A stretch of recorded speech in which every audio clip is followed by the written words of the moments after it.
The British royal family may have a vast collection of impressive jewellery, but it's one precious metal that's making headlines in the lead up to the royal wedding.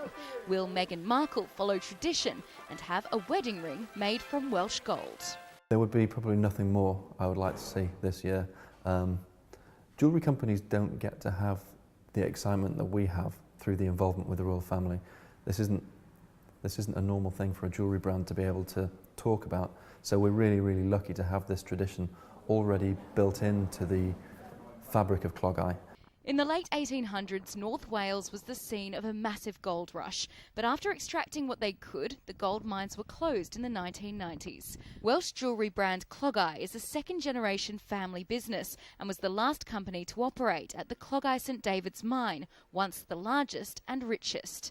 Every piece of jewellery they sell contains Welsh gold. Thankfully, we took out some decent reserves. Since then, we've closed the mine and nobody has mined the Clogau mine or the Gwynfynydd mine, which we now also own. And it's from these mines that the royal family's gold has come from. And they've used that gold in generations upon generations of the royal family's wedding rings. So probably the most romantic of all the pieces of jewellery they own has come from one of our two mines.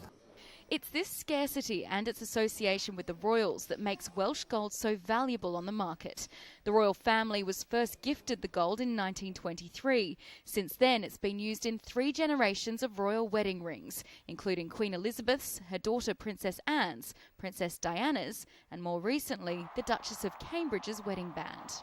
Welsh gold tends to be talked about as holding a value 4 times that of the typical value of world gold stocks. But when you add in the factor that people are drawn to this Welsh or this British link and the royal link, then it's worth what people are willing to pay. And people play on the fact of it's unusual, it's rare. The Welsh Gold Belt is the largest gold deposit ever worked within the British Isles, and so it has that pedigree associated with it. Last year, an auction of 10 lots of Welsh gold nuggets and flakes cemented its value. Half an ounce of gold flakes and dust was expected to fetch around $2,800, but went for almost $15,000. The average gold price for half an ounce is around $600. It sells very well in terms of on a jewellery level, but in terms of when we're looking at it in terms of an investment, ultimately Welsh gold is gold, which chemically is no different to gold that's perhaps been mined in China, South Africa, and so on. So it's kind of it's a nice premium to put on something, because of its aspect in jewellery. But in terms of when we look at it from an investment perspective, if you were to take it to a refiner and get it melted down, it's really no different, and so it would sell for a very for the spot price that day. Unless you're a member of the British royal family, it's very unlikely you'll get your hands on a piece of jewellery made from 100% Welsh gold.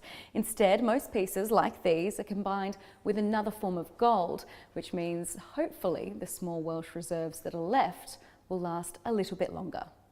Gold is a finite asset. That is the beauty of gold. It cannot be reproduced at the rate that we see money in our bank accounts being reproduced. It's not something that we can just magic up. No one's discovered the art of alchemy yet.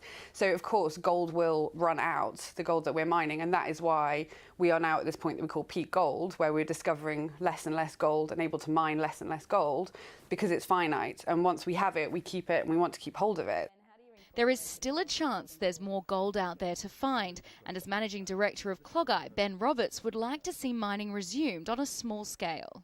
There are sort of new technologies coming to the market which are making it easier to find gold, so hopefully we'll be able to open the mine again in the near future and strike gold, but for the meantime they remain closed. So if Meghan Markle chooses to have a Welsh gold wedding ring, then the royal family tradition continues. And unless the mines reopen and a new vast reserve is uncovered, Welsh gold will remain valuable, even if it's just in name only. Katie Gregory for CCTV.